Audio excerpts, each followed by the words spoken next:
Ya, berikut ini adalah cara untuk mendownload data SAR, yaitu meliputi Sentinel-1 ataupun beberapa satelit SAR lainnya. Jadi, silakan masuk ke dalam website skyhubcopernicus.eu hingga muncul tampilan seperti ini. Jadi, di dalam website ini kita bisa mendownload beberapa dataset ya, termasuk dataset satelit Sentinel dari Sentinel 1, 2, 3 hingga Sentinel 5. Nah, untuk memproses untuk mendownload, kita dapat mengklik portal ini, Open Hub, hingga muncul dashboard seperti ini. Nah, langkah pertama kali yang harus kita lakukan pertama adalah kita harus cari dulu area yang mau kita download.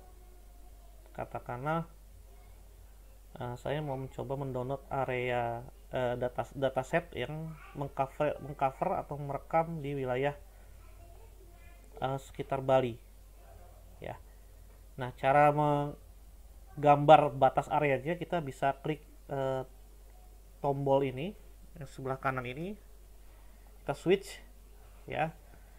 Nah, kemudian dengan kita mengklik switch ini maka kita bisa melakukan drawing area.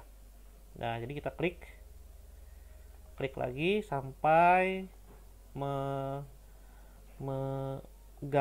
menggambar batas area atau area of interest dari data yang mau kita download. Nah, double klik seperti ini. Nah, kalau sudah, kita switch kembali ke mode navigasi. Nah, karena kalau kita tidak switch, nanti kalau saat menggeser nanti malah ngeklik atau membuat poligon baru lagi. Seperti itu. Nah, kemudian kalau sudah mendefinisikan areanya, nah, langkah selanjutnya kita bisa filter datanya. Nah, di sini kita bisa kita bisa mencari datanya dengan cara mengklik icon 3 bar seperti ini. Nah, di sini kita bisa melakukan beberapa filter. Katakanlah kita mau mendownload berdasarkan jenis satelitnya. Nah, apakah mau download satelit radar yaitu Sentinel 1 atau mau Sentinel 2 yang merupakan optis.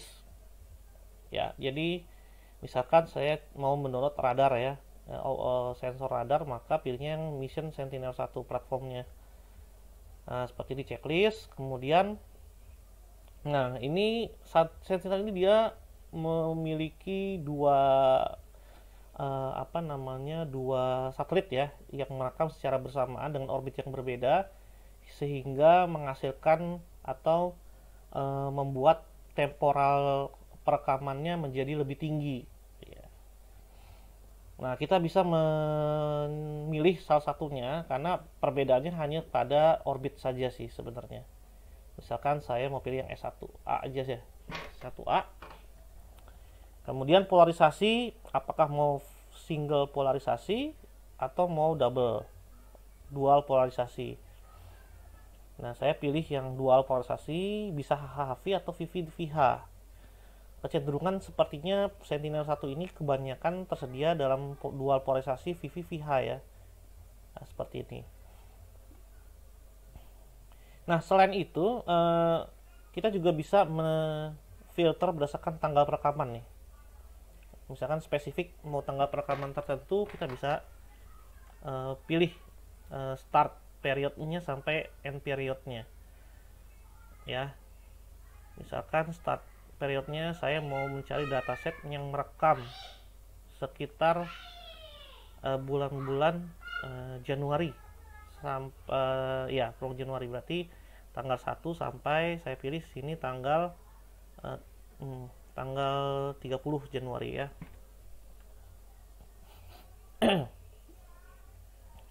Jadi itu sebenarnya beberapa hal filter yang mungkin cukup penting. Sisanya ya opsional, bisa teman-teman lakukan.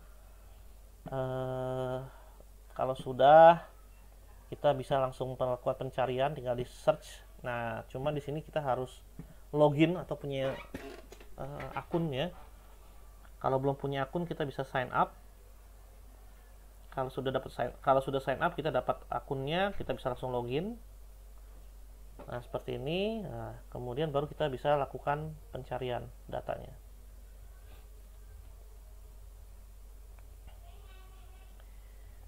Nah, maka kita akan dapatkan beberapa scene yang mengcover AOI yang sudah kita buat sebelumnya. Di sini tinggal kita pilih saja apakah dari sekian banyak scene ini mana yang kita download ya. Oh ya, ada satu hal ya, saat melakukan filter ini juga cukup penting ya. Kita bisa melakukan filterisasi berdasarkan tipe produknya. Apakah single kompleks atau yang sudah ground range ya. Jadi yang single kompleks ini kan berarti datanya sudah dikompresi sedemikian rupa ya. Namun orientasi dan koordinatnya masih belum sesuai dengan kondisi lapang. Jadi perlu di georeference kembali ya. Itu ada prosesnya lagi, proses geocode lagi. Tapi di dalam data ini sudah menyimpan nilai amplitude dan nilai fase ya. Jadi kalau kita mau melakukan analisis interferometri, maka baiknya gunakan SLC. Kemudian polarisasi cukup yang single polarisasi saja gitu ya. Tapi kalau kita mau melakukan klasifikasi digital gitu ya, untuk misalkan membuat atau mengekstrak tutupan lahan, maka gunakan saja yang sudah berkoordinat, yaitu produk tipenya adalah ground GRD ini. Namun GRD ini tidak memiliki nilai fase lagi, artinya hanya memiliki nilai amplitude saja, nilai fasenya sudah hilang. Kemudian kalau raw ini, nah ini sepertinya data yang masih mentah ya, yang masih berbentuk signal. Nah, kalau sudah kita bisa pilih ya, spesifik, misalkan saya memilih yang GRD ini ya, tipe GRD. Lalu kita bisa search kembali. Maka nanti hasilnya tentu yang tipenya adalah GRD semua. Nah, ini hasilnya. Nah, ini contohnya. Nah, hal yang penting yang perlu diperhatikan adalah kita tidak bisa mendownload data yang statusnya offline seperti ini. Ya, ini sebagai contoh, kalau misalnya kita download, maka akan muncul notifikasi seperti ini. Jadi kita hanya bisa sifatnya memesan ya dalam chart, jadi tidak bisa langsung kita download datanya. Mungkin ini adalah masuk dalam kategori data-data terbaru yang mungkin belum siap atau ready untuk diproses download. Itu artinya mungkin masih dalam tahap pre-processing atau saya juga tidak tahu lah ya. Yang pasti kita tidak bisa download. Artinya kalau kita mau download data ini ya kita masukkan ke chart, sehingga nanti kita tinggal nunggu aja apakah data kita sudah ready, artinya sudah online. Kalau sudah online maka kita bisa download data ini. Artinya kalau mau download datanya maka kita bisa geser perekamannya untuk untuk perekaman data yang relatif lebih mundur lah ya, tidak terbaru. Misalkan kita ambil yang merekam di tanggal-tanggal 1 tahun sebelumnya lah, misalkan Oktober 2020 gitu ya. End periodnya tidak perlu kita ganti lah ya. Jadi tinggal kita search kembali, nanti akan muncul listnya. Harusnya kalau kita sudah geser periodnya, harusnya sih datanya ada yang sudah online ya. Nah, ini contoh ya, datanya memang tidak, kebanyakan offline ya. Nah, kita bisa cari data yang online. Nah, ini contoh nih data yang online, sebenarnya ini bisa kita download ya. Nah, ini kalau menyala begini ini berarti data tidak online, tidak offline ya, berarti online dan bisa kita langsung download datanya. Kita bisa cek dulu produk detailnya di sini. Nah, ini previewnya seperti ini. Nah, di sini ada summary datanya, dari mulai kita dapat informasi mengenai modenya, ini interferometric weight. Kemudian size ukuran datanya perkiraan 1,8 GB. Kemudian di bawah sini ada metadata produk ya. Nah, ada macam-macam di sini. Nah, ini tipenya GRD ya, artinya sudah berkoordinat, sudah di geocode gitu ya, dan seterusnya. Jadi data ini sudah bisa kita download datanya. Sebagai contoh, misalkan saya klik ini untuk mendownload datanya. Nah, bisa, sudah kita download ya. Jadi sambil kita bisa menunggu saja sampai proses download selesai. Nah, ini memang kebanyakan datanya ini offline ya, tapi harusnya kita bisa carilah dari antara beberapa data ini yang offline, pasti ada data yang ready atau available untuk bisa kita download. Nah, ini kita bisa cari lagi next.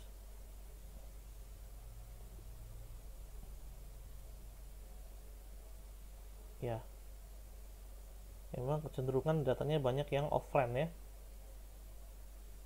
Tapi kita bisa kalau mau mendownload, kita bisa langsung klik add product to chart ya. Sehingga nanti ini akan kalau sudah di add to chart, nanti kita akan ternotifikasi apakah data kita sudah online atau tidak, atau belum ya. Oke, berikut mungkin seperti itu cara mendownload datanya. Next, kita nanti akan coba membuka data Sentinel ini ya menggunakan software yang open source, yaitu Snap. Ini adalah data yang sudah di-download, data Sentinel 1 sudah di-download. Jadi format datanya adalah berbentuk WinRAR ya. Ukurannya sekitar 800 mega, tapi sebenarnya ini kalau kita ekstrak datanya menjadi lebih besar. Dan data ini formatnya tidak generik ya, atau general. Artinya kalau generik itu adalah format data yang bisa dibuka di software manapun. Sebagai contoh format GeoTIFF, TIFF ya. Nah, itu adalah contoh format generik ya. Artinya kita bisa buka data itu di berbagai macam software. Misalkan ArcGIS, QuantumGIS, ENVI, AirDAS dan sebagainya. Nah, sedangkan data Sentinel ini format datanya dia spesifik ya. Artinya belum tentu software-software tadi bisa membuka data ini. Nah, kalau kita lihat datanya itu berbentuk seperti, jadi di dalamnya ada beberapa folder dan ya macam-macam ya, ada metadata dan lain sebagainya. Nah, ini tentu tidak bisa dibuka di sembarang software. Jadi mungkin saja untuk software-software khusus penginderaan jauh bisa, asalkan memiliki versi terbaru. Mungkin kalau versi-versi lama belum mengenal ya tipe format data ini, karena Sentinel 1 ini kan tergolong cukup baru ya, diluncurkan. Oke, jadi data ini bisa dibuka menggunakan software Snap. Nah, software ini open source ya, jadi bisa di-download secara gratis di website ini. Jadi software ini mampu berjalan baik itu di platform Windows maupun Mac ya. Nah, ini adalah link downloadnya. Nah, saya menyarankan download yang all toolbox, jadi semua tools include di dalamnya, jadi tidak terpisah ya. Kita bisa mendownload misalkan khusus Sentinel Toolbox, artinya ini dominan toolbox untuk mengolah data Sentinel. Tapi saya menyarankan semua toolbox saja kita download, walaupun kompensasinya adalah ukuran data dari software ini jadi besar itu kita download ya. Nah, jadi downloadlah sesuai dengan jenis laptop kita, apakah 64 bit atau 32 bit. Nah, ini contoh misalkan kalau saya download, jadi download ini simple, tidak perlu kita lakukan sign up atau login ya, jadi langsung di download. Nah, ini ukurannya lumayan besar, sekitar hampir 1 giga ya, tinggal di download saja. Kemudian pas instalasinya gampang ya, tinggal di next sampai finish, hingga kalau sudah selesai menginstal maka akan muncul di seperti ini. Nah, di dalam desktop kita, jadi ada logo Snap Desktop, dibuka. Kalau dibuka nanti munculnya seperti ini. Nah, ini adalah tampilan software Snap. Nah, untuk melakukan pre-processing data radar, ini ada beberapa step ya. Nah, tapi sebelum itu kita coba dulu buka datanya. Jadi membuka data itu bisa dengan cara mengklik file, kemudian open product. Nah, ini kita bisa cari datanya di mana.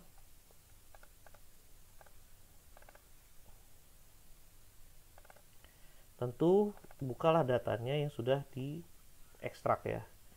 Nah, ini yang dibuka tentu yang berformat .save ini ya, atau metadatanya. Jadi kita buka, open. Nah, tunggu sampai loading selesai. Nah, ini dia prosesnya, datanya ya. Dan ini kalau kita buka, ini sebenarnya terdiri memiliki beberapa informasi. Kita buka yang mode band. Nah, di sini ada dua informasi, yaitu amplitude dan intensity. Karena saya mendownload dual polarisasi, nah ini makanya ada dua polarisasi ya, VH dan VV. Masing-masing memiliki nilai amplitude dan intensity. Jadi apa sih nilai amplitude dan intensity? Jadi amplitude ini adalah semacam nilai pantulan atau backscatter yang dipantulkan dari objek kembali ke antena. Sedangkan nilai intensity ini adalah perkalian antara nilai amplitude ya, yang dikonversi ke dalam nilai 32 bit. Jadi itu saat kita buka kira-kira seperti ini tampilannya. Nah, untuk melakukan pre-processing ini tadi sudah saya bilang ada beberapa step. Jadi, dan step-step ini sebenarnya opsional ya. Kadang harus dilakukan, ada yang tidak dilakukan, atau bergantung kepada case tertentu ya. Nah, ini adalah step yang mendasar ya, atau yang wajib dilakukan. Jadi pertama kita menggunakan yang namanya thermal noise removal ya, seperti ini. Nah, satu hal ya, saat kita menghasilkan output, pastikan kita menselect satu directory di dalam drive kita yang memiliki kapasitas yang kosong ya.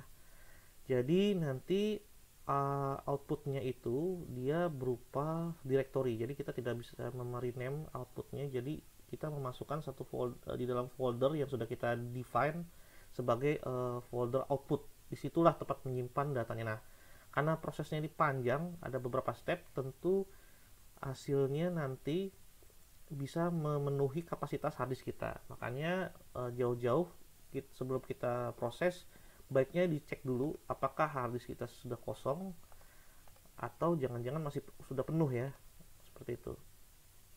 Jadi contohnya saya define dulu folder outputnya.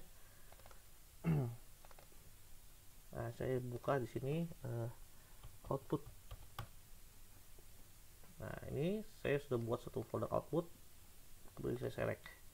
Artinya nanti di dalam sini adalah folder yang berisi seluruh output dari rangkaian step atau rangkaian preprocessing dari data Sentinel ini. Ya, nah kemudian otomatis kalau kita buka satu fungsi atau tools, maka dia langsung mendeteksi ya keberadaan dari input datanya. Nah, ini contoh sudah terdetek ya, jadi kita tidak perlu masukkan lagi.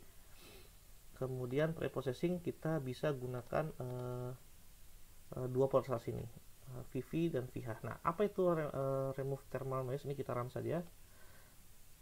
Yes, jadi ya ini dia tadi saya bilang proses penamaannya itu tidak kita buat sendiri. Artinya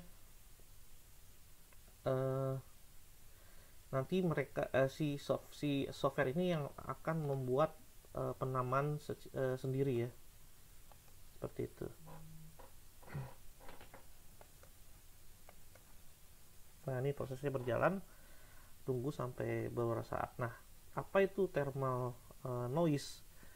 Jadi thermal noise removal ini perlu dilakukan karena merupakan efek dari perekaman Sentinel yang berupa interferometric wave ya, di mana mode perekaman ini merekam area yang besar sekitar 250 km ya, dengan mempertahankan resolusi 5 kali 20 meter ya, sehingga dalam scene ini akan terdiri dari beberapa SWAT atau diistilahkan sebagai burst seperti itu. Nah ini jadi ini terdiri dari beberapa sub SWAT, di mana antar sub SWAT ini memiliki gradien intensitas yang berbeda-beda. Nah, proses thermal noise removal ini dilakukan untuk melakukan smoothing atau membuat nilai intensity dari masing-masing subwatt ini menjadi continue, tidak tersegmentasi tadi atau tidak bergradien tadi. Jadi smooth, dia akan antar subswat tidak lagi terlihat perbedaan gradien intensitasnya seperti itu. Jadi ini contoh yang belum terkoreksi, dan ini yang bawah sudah terkoreksi, sehingga yang sudah terkoreksi ini kita tidak lagi melihat batas antar subswatnya seperti itu. Kemudian kita cek ya hasilnya apakah sudah selesai. Nah, ini dia hasilnya sudah selesai. Kita close. Nah, ini prosesnya. Nah, jadi ini adalah data yang belum di thermal noise, dan ini yang sudah di thermal noise ya. Nah, kita bisa buka hasilnya. Nah, nanti hasilnya ini dia bentuknya sudah menghasilkan nilai intensity, jadi nilai amplitude-nya sudah hilang ya. Nah, ini dia. Nah, kemudian langkah kedua adalah kita melakukan proses apply orbit file. Nah, sekali lagi saat kita membuka toolsnya, si step ini akan otomatis mendetek ya input data yang memungkinkan dilakukan sesuai dengan tools ini, fungsi dari tools ini. Jadi ini step 2 ya. Jadi ini dari output dari thermal noise ini sebagai inputnya. Nah, kemudian ini yang bawah tidak perlu kita pindahkan ya, jadi masuk ke dalam folder ini. Nah, kemudian nanti penamaannya itu dia nanti akan seperti ini, dia belakangnya ada ORB. Nah, ini defaultnya seperti ini, bisa kita rubah, cuman kalau kita rubah nanti kita sulit untuk mengecek ya file mana nih yang sudah melakukan proses thermal noise, mana yang sudah di apply orbit file dan lain sebagainya. Karena penamaan ini nanti akan menginfokan sudah sampai step mana file ini diekstrak, seperti itu. Jadi kita pilih di sini. Nah, jadi apply orbit file ini akan mendownload semacam metadata dari si satelit ini ya. Nah, ini kita run saja dulu ya. Jadi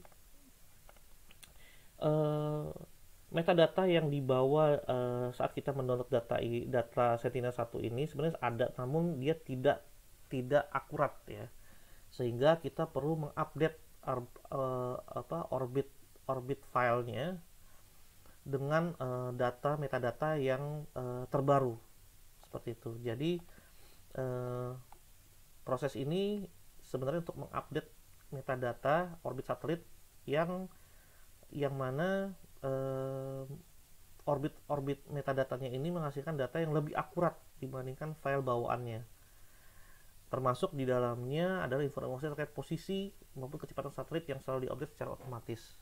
Nah, oleh karena itu saat kita melakukan proses ini, pastikan laptop kita ini tersambung oleh internet, karena si software ini harus melakukan downloading ya data ya dari server pusatnya untuk mendapatkan metadata orbit file yang terbaru ini. Nah, ini sudah selesai. Nah, ini hasilnya. Dia belakangnya ada ORB, artinya data ini sudah di apply orbit. Nah, ini kalau sudah, maka oke, selanjutnya adalah kita melakukan proses remove GRD border noise. Jadi ini inputnya kita pakai yang hasil dari apply orbit file ya. Jadi yang step 3. Nah, kemudian outputnya kita tidak perlu rubah. Nah, ini namanya jadi ORB underscore BDR, artinya nanti outputnya adalah seperti ini penamaannya. Kemudian proses informator kita buka, kita lakukan proses dua polarisasi ini kita masukkan sebagai input, kemudian kita klik run. Nah, proses ini atau remove GRD border noise ini noise yang dihasilkan berupa munculnya pixel-pixel dengan posisi linear yang tidak memiliki nilai. Jadi kalau kita lihat di ujung-ujung scene ini terdapat pixel-pixel yang tidak ada nilainya atau blank pixel ya, seperti ini. Nah, ini tentu perlu dikoreksi. Nah, ini penyebabnya karena noise ini terjadi karena posisi objek yang berada pada sekitar near atau far range.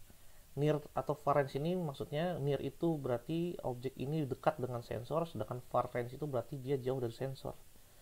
Nah, objek yang berada pada kedua lokasi ini tentu memiliki nilai intensitas yang rendah, bahkan nilainya bisa mendekati tidak ada. Nah, sehingga ini perlu dikoreksi.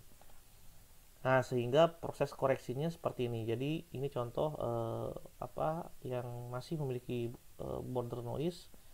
Nah, ini border noise-nya sudah dihilangkan ya, kayak gitu. Ya, tersin. Nah, kemudian ini di balancing nilainya. Ya, jadi kalau kita punya beberapa scene ya, kemudian kita melakukan mozaik ya. Ini harus dihilangkan dulu nih, border noise-nya supaya tidak ada blank pixel yang menutupi atau overlap dengan pixel-pixel pada scene lainnya. Seperti itu. Nah, ini hasilnya sudah selesai. Nah, ini adalah hasilnya. Kita bisa cek. Ya, ini. Nah, artinya ini hasilnya di sini ujung-ujung dari sini ini semestinya sudah hilang ya. GRD border noise-nya, ground range detection border noise. Kemudian step selanjutnya adalah proses kalibrasi. Jadi masuk ke radar, radiometrik, kemudian pilih calibrate. Kemudian inputnya adalah yang hasil dari proses removal ground range detection border noise. Kemudian ini tidak perlu kita rubah, proses parameternya kita select VH dan VV. Nah, kemudian ini ada 3 pilihan, apakah kita mau kalibrasinya ke dalam nilai sigma, gamma, atau beta. Ini saya pilih yang sigma saja, klik run. Nah, jadi proses kalibrasi ini apa? Proses ini tujuannya untuk mengkonversi nilai kecerahan pixel ya menjadi nilai energi pantulan balik atau backscatter. Apa itu backscatter? Backscatter itu adalah rasio antar hamburan dan tenaga insiden di mana koefisiennya dihitung dengan menormalisasi hamburan balik pada area standarnya. Nah, ada 3 area ya dalam SAR, yaitu slant range. Slant range itu yang merah ini ya, yaitu bidang slant range atau bidang miring. Kemudian yang biru ini adalah sigma naught, di mana ini merepresentasikan nilai backscatter dari permukaan tanah. Sedangkan yang hijau ini adalah gamma naught, yaitu bidang yang tegak lurus dari arah slant range-nya. Seperti itu. Jadi kita bisa memilih apakah mau dikalibrasi ke dalam nilai beta naught, sigma, atau gamma. Nah, Kalau untuk proses melakukan kalibrasi antena ini baiknya kita gunakan gamma Nauk, karena di dalam gamma Nauk ini kita tidak mendapatkan yang namanya far range atau near range ya. Berbeda kalau menggunakan slant range, dimana ini masih memiliki nilai backscatter yang dipengaruhi dari posisi objek tersebut ya terhadap far range-nya atau near range-nya, seperti itu. Nah, namun kecenderungan beberapa penelitian yang digunakan untuk mendeteksi sumber daya alam darat atau permukaan bumi ya, itu memanfaatkan nilai sigma, karena nilai sigma ini merupakan representasi nilai intensitas atau pancaran balik ya yang berasal dari ground atau permukaan bumi, seperti itu. Nah, sehingga kita melakukan kalibrasinya itu menggunakan sigma Nauk. Oke, kemudian nih hasilnya ya. Ini adalah hasil dari proses kalibrasi. Kemudian proses selanjutnya adalah melakukan speckle filtering, yaitu kita pilih single product speckle filtering seperti ini. Nah, ini proses inputnya adalah dari proses sebelumnya, yaitu hasil dari kalibrasi. Kemudian processing parameternya kita select, yaitu sigma. Kemudian filternya kita gunakan default saja Lee Sigma, walaupun sebenarnya ada beberapa macam algoritma ya, algoritma filter. Kita gunakan saja yang Lee Sigma dengan size windownya 7x7, sedangkan parameter lainnya kita default saja, kemudian kita klik run. Nah, proses speckle filtering ini perlu dilakukan karena data SAR pasti masih memiliki noise atau istilahnya speckle noise ya, atau noise yang berbentuk bintik. Nah, speckle noise atau noise berbentuk bintik ini dipengaruhi karena intensitas gelombang pantulan yang diterima sensor atau backscatter ya, atau pancaran balik yang bersumber dari berbagai elemen hamburan.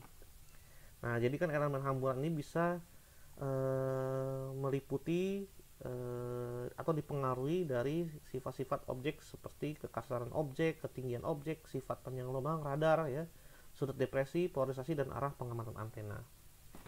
Nah, proses speckle filtering ini bertujuan untuk menghilangkan noise, sehingga speckle noise atau noise bintik ini menjadi hilang, sehingga mampu meningkatkan kualitas gambar dari data SAR itu sendiri. Nah, proses penghilangan noise ini sebenarnya adalah merupakan proses yang menggunakan perhitungan algoritma matematis ya, di mana nilai noise ini dihitung berdasarkan kalkulasi dari piksel-piksel bertetangga atau piksel sekitarnya, seperti itu. Jadi contoh proses sebelum dilakukan filtering dan ini sesudah filtering. Oke, kita cek hasilnya. Ini masih proses. Oke, ini adalah hasilnya, hasil dari proses filtering ya. Oke, jadi ini kita buka. Nah, ini adalah outputnya ya. Kita lihat penamaannya ini sebenarnya merepresentasikan rangkaian proses yang sudah dilakukan di data ini. Kita lihat hasilnya seperti ini. Nah, ini sigma untuk VH dan ini sigma untuk VV-nya. Nah, kalau kita cek, kebetulan data ini adalah data yang merekam daerah Bali. Kalau kita lihat secara geometri atau orientasi, ini sebenarnya geometrinya ini masih salah ya. Jadi orientasinya harusnya tidak seperti ini. Ini malah menghadap ke tenggara ya. Nah, oleh karena itu citra ini sebenarnya dari sisi geometri belum dilakukan koreksi, sehingga kita lakukan proses koreksi geometrik ya, yaitu menggunakan range Doppler terrain correction. Kita klik kemudian, nah ini adalah step yang bisa dibilang terakhir ya. Jadi inputnya adalah yang ini ya, data set yang paling terakhir kita proses, yaitu hasil filtering speckle filtering. Kemudian karena ini merupakan tahap akhir, maka kita bisa simpan datanya itu dalam format generik ya, misalkan GeoTIFF gitu, sehingga kita bisa buka misalkan di ArcGIS gitu ya, atau di Envy. Nah kemudian ini outputnya. Nah ini karena sudah selesai, kita bisa pisahkan sendiri ya output prosesnya. Nah ini adalah output TIFF. Nah jadi kita simpan di sini. Prosesinya, parametersnya kita select seperti ini. Nah karena proses koreksi tiren geometrik ini membutuhkan data SRTM, maka pastikan data laptop kita sudah terkoneksi oleh internet, karena nanti si Snap ini akan mendownload secara otomatis ya data DEM-nya untuk dilakukan koreksi mengacu kepada data DEM ini. Nah secara otomatis seperti itu. Nah kemudian ini prosesnya ya, tidak perlu kita rubah, jadi langsung saja kita klik run seperti ini. Nah ini lagi berjalan. Oke, ternyata tidak bisa kalau kita gunakan file formatif karena terlalu besar ukuran filenya. Jadi kita bisa gunakan alternatif, yaitu BigTIFF ya. BigTIFF seperti ini. Kita klik run lagi, yes. Nah ini prosesnya lagi berjalan ya. Nah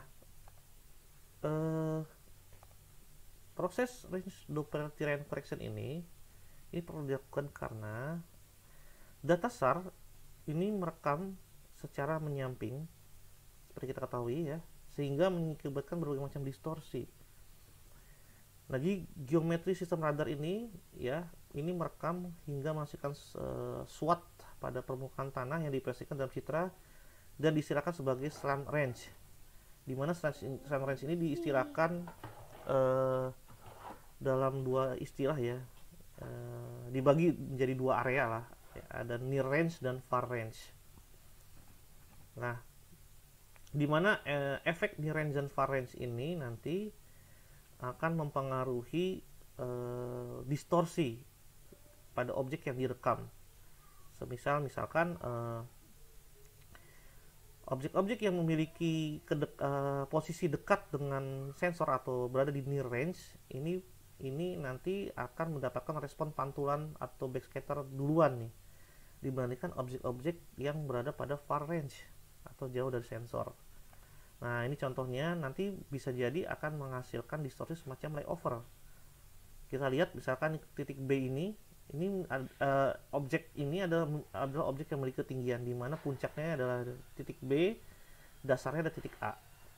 Nah karena titik B ini berada memiliki ketinggian ya, sehingga jaraknya ini lebih dekat dengan sensor. Kalau kita lihat dari sisi near range-nya, slant range-nya ya, sehingga nanti terjadi efek pembalikan posisi, di mana titik B ini berada pada posisi yang lebih dekat ya dari arah antena, sedangkan titik A ini berada di belakangnya, sehingga inilah yang disebut sebagai efek pembalikan posisi atau layover. Atau juga terjadi distorsi lain, yaitu seperti foreshortening, di mana efek kesalahan ini adalah pemendekan antara titik akibat objek yang memiliki ketinggian. Atau karena si radar menyindra secara menyamping, di mana objek yang memiliki ketinggian ini mampu dapat menghasilkan efek shadow yang ada di sisi yang membelakangi sensor. Nah, sehingga hal-hal seperti inilah yang perlu dikoreksi, yaitu kita menggunakan fungsi dari range Doppler terrain correction ini, sehingga nanti geometri citra yang dihasilkan sesuai dengan kondisi sebenarnya di lapangan, seperti itu. Nah, itu dia, ini prosesnya sedang berlangsung.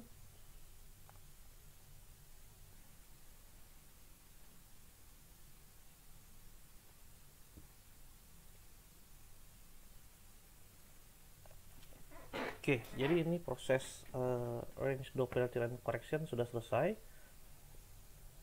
Nah, kemudian ini hasilnya sudah berupa GILTIF ya. Nah, ini hasilnya. Nah, sebenarnya ini satu saja ya, satu file ini saja hasil outputnya. Tapi sebenarnya satu file ini sudah berisi atau sudah terlayer stack ya, berisi dua informasi ya, yaitu polarisasi HH dan HV. Jadi ini kita bisa buka data ini baik di ArcGIS, QGIS ataupun ENVI karena formatnya sudah generik ya.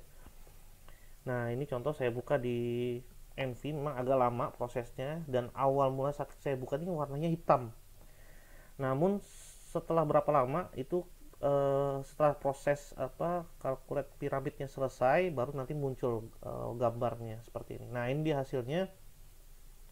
Jadi datanya sudah terekstrak, sudah sesuai ya geometrinya, yang tidak seperti tadi ya orientasinya masih salah menghadap tenggara. Ini sudah atas ini sudah berupa utara ya, menghadap utara.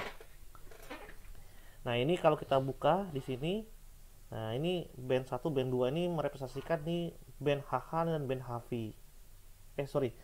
Itu V ya, yang band 1 VH dan yang band 2 nya adalah VV ya. Nah, oke, jadi itu memperkecil area, kita bisa melakukan resize karena mungkin data ini sangat besar sekali ukurannya. Kita bisa potong areanya misalkan hanya di wilayah daratnya saja gitu ya. Nah, ini resize data, kita select spatial subset, image, kita potong hanya wilayah kecil saja. Oke, kemudian setelah muncul tampilan subset by image ini, kita bisa tarik rectangle atau batasan areanya, kita perkecil sesuai dengan ukuran area yang kita inginkan. Misalkan di sini ya, nah, seperti ini, bisa lebih kecil lagi ya. Kalau untuk memperkecil kita bisa tarik di ujung-ujung rectangle merahnya ini ya. Tapi kalau mau menggeser, dragnya di tengah-tengah posisi rectangle ya, seperti ini. Nah, kalau sudah di oke lagi, kita simpan. Jadi ini hasilnya nanti akan terpotong sesuai dengan area batasan tadi. Oke, ini klip S1. Oke,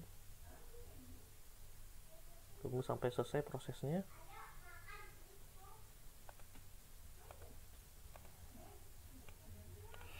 Oke, ini hasilnya sudah selesai. Jadi kita nanti akan menghasilkan satu layer baru ya, ini namanya clip S1. Jadi sudah dipotong seluas seperti ini. Nah, selanjutnya kita gunakan band matte ini untuk menciptakan satu layer baru, yaitu layer sintetis. Karena untuk membuat tampilan berwarna kita minimal harus membutuhkan 3 band ya, atau 3 image.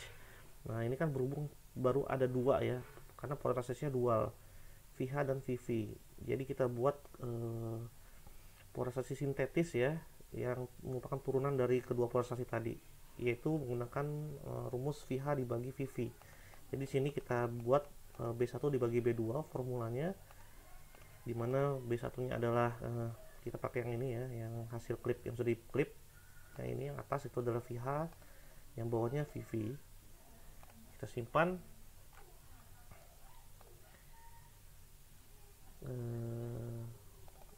Simpan di sini. Nah, ini kita beri nama klip VH VV. Oke. Nah, ini dia selesai. Kemudian kita buat layer stacking lagi, supaya bisa dibuat layer stacking ya. Nah ini dia layer stacking, supaya bisa dibuat color composite. Import, kita pilih yang pertama, yang ini ya, clip S1 dan layer clip VHVV. Oke. Nah ini kita reorder, clip S1 nya paling atas, VHVV, VH dibagi VV. Oke. Ini tidak perlu kita rubah, biarkan geografis ya, satu koordinatnya D mana aja, kita simpan di sini. Nah ini adalah RGB S1 Bali.